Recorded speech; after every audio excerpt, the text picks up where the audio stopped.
여성은 두 개의 얼굴이 있거든요. 이쪽에도 얼굴이 있고, 그 비뇨생식기 계통의 질이라는 곳을 여성의 입이라고 생각하시면 쉽게 이해가 가세요.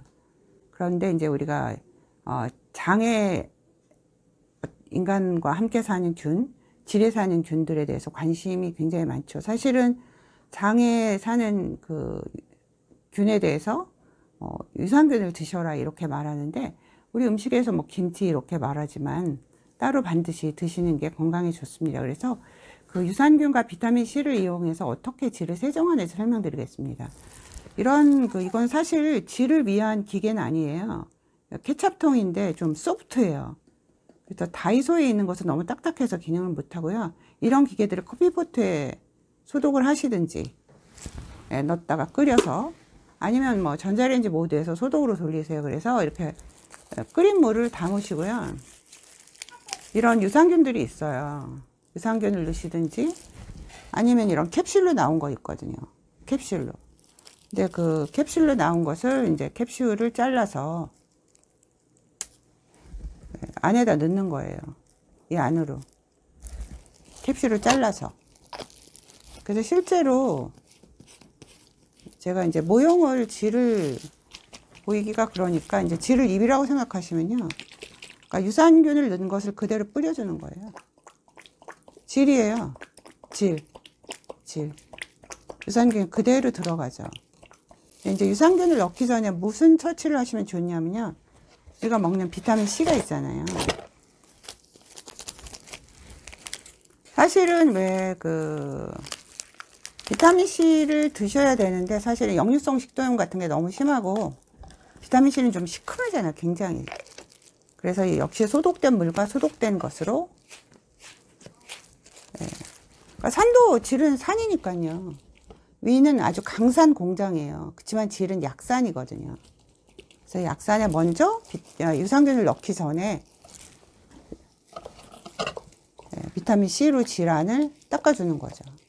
손가락을 이렇게 하면 가장 이해하기 쉬우세요. 그러면 병원에 오는 횟수가 훨씬 더 줄어들 수 있어요. 질의 건강. 그러니까 질의 산도가 유지되고 정상 균주가 유지되기 때문에 질증이라고 말하는 병들 있죠. 세균성 질증.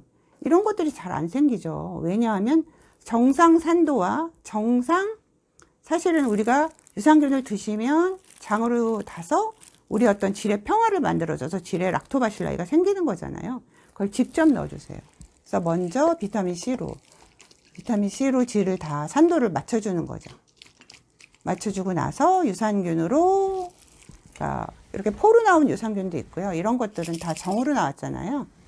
그래서 그것을 캡슐을 까서 질에다 넣어서 이렇게 해주시면 냄새가 나요. 저는 매일 늘상 질염을 달고 살아요. 이러시는 분들 머리가 개운해지실 수가 있습니다. 바자이날 샤워예요. V푸드, 바자이날 샤워. 냄새가 훨씬 덜하죠.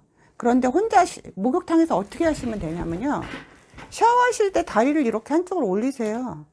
그리고 그러면 이게 질로 들어갈 수 있어요. 딱 샤워 한쪽 다리를 딱 올리면 그대로, 이 자세면 그대로 질환을, 그러면 그대로 다 나오나요? 이렇게 물어보시는 분도 있는데요. 자, 청소하고 도포되고 나오겠죠. 그리고 또 하나는 예를 들어서 그러면 안으로 들어가나요? 이렇게 물어보시는 분도 있는데요. 그렇지 않아요. 질의 산도 유지, 바자이날 샤워. 샤워실에서 딱 이 자세예요. 이 자세로 하면 셀프로 서서 들어갈 수가 있어요. 셀프로. 바자이날 샤워, 비타민 C, 유산균. 혼자 냄새 없애기, 질염에서 해방되기. 냄새가 나거나 막 반복되는 가려움증, 이런 것들 여성을 굉장히 스트레스하게 하거든요. 내 혼자 내가 관리하는 거예요. 감사합니다.